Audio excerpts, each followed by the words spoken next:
Today I am making a full Thanksgiving dinner, except for the pecan pie, it's already in there.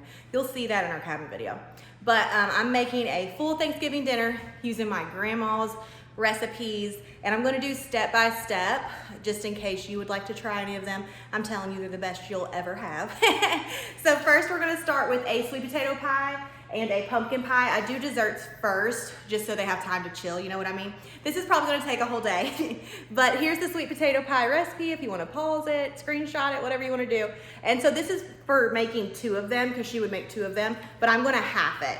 So the first step, and this is the same for the pumpkin pie as well, you just are going to, instead of using sweet potatoes, you're gonna use pumpkin. That's the only difference between the sweet potato and the pumpkin pie, and they're both legit. So the first step is 1.5 cups of pumpkin and 1.5 cups of sweet potatoes.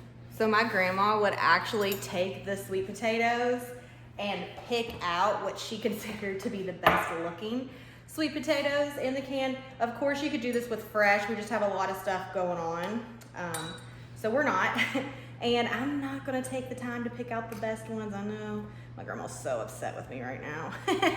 But remember, it's 1.5 cups. And I'm gonna be making these side by side. So I'm gonna do 1.5 cups of the sweet potatoes and then 1.5 cups of the pumpkin, and just do it step by step because they're the exact same recipe, like I said, with the exception of pumpkin and sweet potatoes. So there we go. Let's put this in our sweet potato mixture.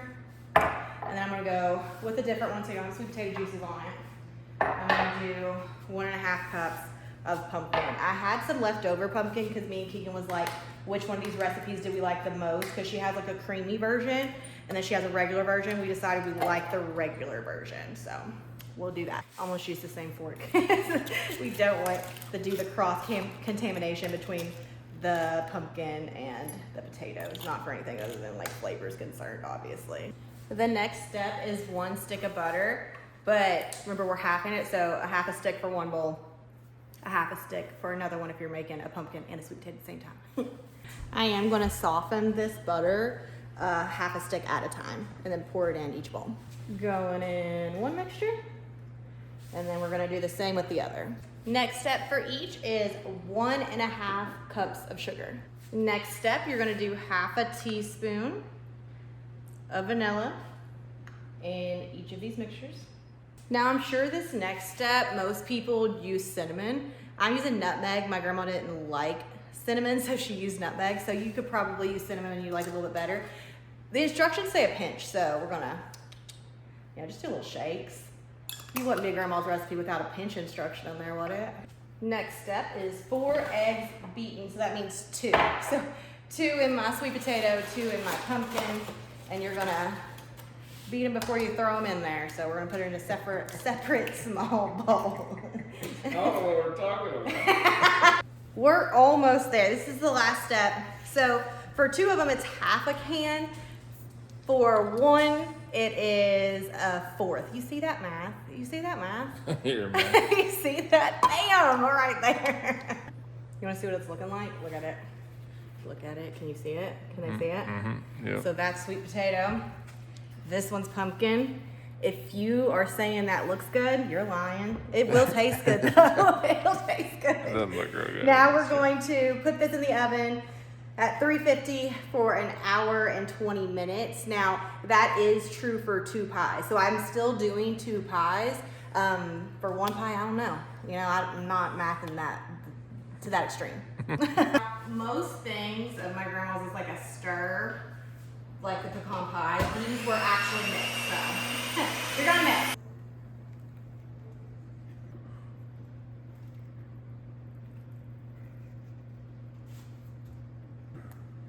This is our sweet potato once you pour it into the pie crust, and then this is our pumpkin, and we're gonna place that, like I said, in the oven at 350 for 1 hour and 20 minutes, both of them at the same time. We're gonna make deviled eggs. Don't question the recipe, okay? Don't question it. The green beans, they look super basic. They are, but they're the best green beans you've ever put in your mouth, I promise you that. And you've never had anything like it, I promise you that too. Deviled eggs, you're gonna need eggs and then the yolk, so I guess that's still the egg, but 2 ingredients. Miracle Whip, not mayonnaise. I don't care what kind of mayonnaise you tell me it is, it's Miracle Whip. and it's this specific mustard. Don't ask me to pronounce it. I don't know, but this is the one, and this is all. I can't really tell you how to make them though. You're gonna boil your eggs, find your own ratio that works best for you. I'll show you what they look like if that helps with like color and stuff, but other than that, that's our deviled eggs. With that being said, I just realized that I'm like a grandma kinda. I eyeball this recipe. I don't have measurements to give you. Pinches and stuff like that. Now I'm focusing on those eggs. Obviously I've done a lot in between then. I do like them to sit in cold water for a really, really long time before I start to peel them, because if you start early, you're gonna have what I refer to as the ugly eggs, but if you wait, you're gonna have the pretty eggs. Now what I'm gonna do, cut these in half, every one of them, and I'm going to take this egg yolk out like that. I'm gonna place this part on a serving tray, and we're just going to, I'm just gonna cut so you don't have to watch that. This is where we're at. I did a dozen eggs. Now, the next step is just like I said, I'm going to eyeball the Miracle Whip and the mustard, but really what makes this recipe different is the steps after this. This step and the step after is what I think makes this recipe. So we are going to actually mix this, and it's going to be such a fine texture, and then we'll taste, and then we'll add as needed and adjust. But then after that, we're gonna put this in a piping bag and place them in our eggs. I'm gonna show you this just to show you the color and the consistency. Now we're not there yet. You see the color here, so that's like kind of like the combination, I don't know. I just eyeball it. Now you see like the chunks here, there's still chunks in there of the egg yolk. We have to continue to mix this until all of those chunks are gone. And we're also gonna make sure that we clean this so it doesn't have like a weird taste every now and then.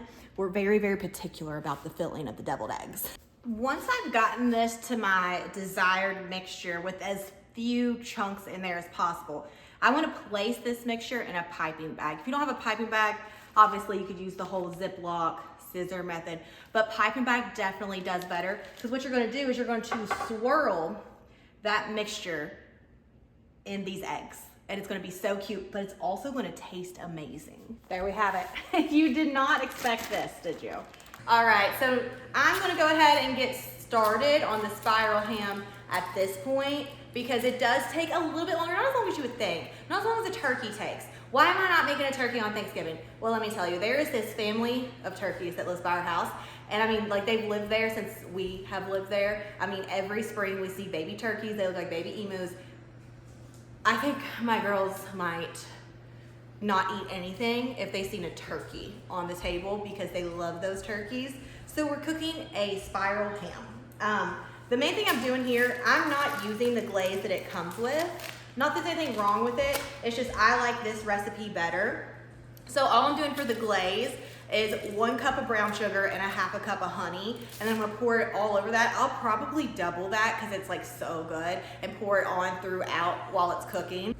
So for an 8 to 10 pound ham, 325 degrees, you're gonna bake it covered for an hour and a half, and then keep on pouring in the glaze, and then baked uncovered for 30 to 45 minutes. And it depends obviously on how much your ham weighs.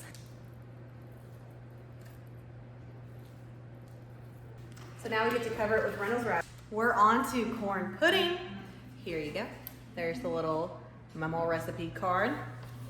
So what you're gonna need, I didn't get it. I had this cream style corn in my cabinet and I just wanted to use it. But you need Libby's cream style corn, okay? So just pretend that this can is Libby's cream style corn, 3 eggs, 2 tablespoons of flour, a cup of half and half, 1/2 cup of sugar, and a stick of butter. You're gonna put it in the oven for 25 to 30 minutes at 350 temperature.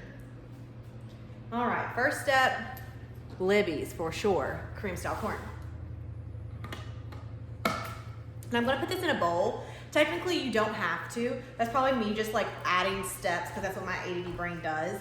But I like to put it in a bowl and mix it good before I'm gonna put it in this, which is my grandma's casserole dish.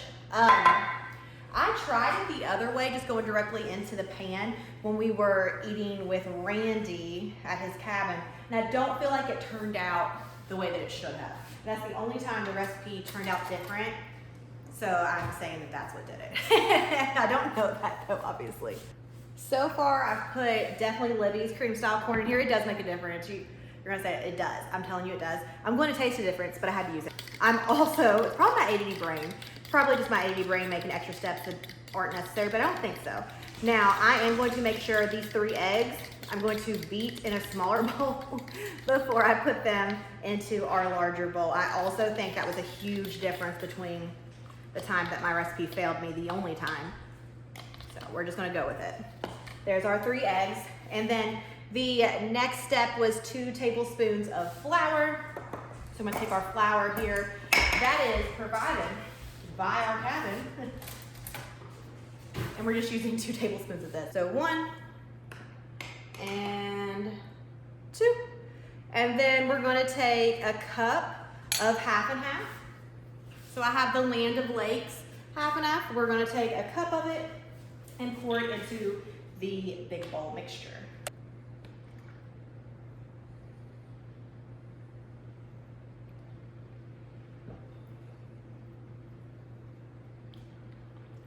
The only time half and half is in my house is when I'm making my grandma's recipes. Otherwise, I wouldn't be able to tell you that that was a real thing. And then we're gonna take a half a cup of sugar. Bam, half cup sugar. And then a stick of butter. I'm going to soften mine. I'm not gonna melt it, but I am gonna soften it because it's gonna melt in our casserole dish in the oven. The only thing left is to stir our mixture, and we're gonna transfer it to our casserole dish. And it is going to be, once again, in the oven at 350 for 25 to 30 minutes. Broccoli casserole, it is so specific to what you would like as far as ratio is concerned. So what I'm gonna do personally is I like a lot of broccoli, so I'm gonna take one of these square 8.5 by 8.5 containers, and I'm just gonna fill the bottom with broccoli. And I get the big bag of the broccoli florets. You could do, of course, fresh as well. And I'm just gonna pick out like the good pieces. I get the bigger bag because if I don't feel like we have enough good pieces with the smaller bags. So make your own ratio of what you would like for broccoli casserole, and then I'll tell you all the good stuff to put on top of it. I just discovered a tragedy as far as this Thanksgiving meal is concerned. We forgot our shortening, Crisco. So there's no dumplings, which is the main course of any grandma's or Mamaws Thanksgiving. But here's that broccoli casserole dish. I don't know if you can see that, how full I made mine. The recipe calls for less. Now, the next step I'm gonna do is I'm gonna take Velveeta cheese, specifically Velveeta cheese, like in that block form. They do sell 2 cups worth now, which is really good, because I don't make broccoli casserole often, just really for holidays, and then I always just have leftover Velveeta cheese, which I could technically put in mac and cheese. But we're going to take 2 cups of this, we're gonna cut that up, and then we're taking half a stick of butter. We're gonna cut those up into squares, and then you'll need a cream of celery and a cream of mushroom soup. So what we're gonna do is we're going to place this cream of celery on top of this mixture, and then follow up with the cream of mushroom, and then our perfect little squares we're gonna place perfectly over the entire dish. This is heavy cheese. You can like adjust to what you like. I like heavy cheese. I think it's the entire reason I like this dish. And then I'm also gonna place this on top of the cheese. Now I have 2 cups of Ritz crackers that I've crushed in here. I'm going to wait until there's about 10 minutes left for it to be done in the oven, and then I'm gonna place those on top so they still have that like crispness to them. Let me get this, I'll show you. This is what it's looking like. You can't see the cream of mushroom or cream of celery because it's underneath of this dish. I normally use a dish that's about this size, more rectangular, but then I think like the broccoli just spreads and you get a lot of cheese, so I am trying something new. I'll let you know if it's better or worse. Probably shouldn't adjust grandma's recipes, but here I am. And this is going to go in the oven. It goes in the oven. I put this in 15 minutes before I put the corn pudding in, so they'll be done at the same time. So it's in the oven at 350 for 45 minutes, and the corn pudding was in the oven at 350 for 30 minutes. And remember, take it out 10 minutes before, when you have 10 minutes left, you're gonna dump these crackers all over this and throw it back in. So that's it. That's all I remember to film. We'll definitely do a Christmas one. That's the beans. That's the green beans coming. So know that what you're seeing here, there's more. I'll show you those green beans in just a second. But whatever I didn't film, I'll make sure to do at Christmas. Dumpling recipe you don't want to miss. And so here we are finished. Green beans, 2 different types of rolls. What I didn't show you, I'll show you in the Christmas video. Okay, bye.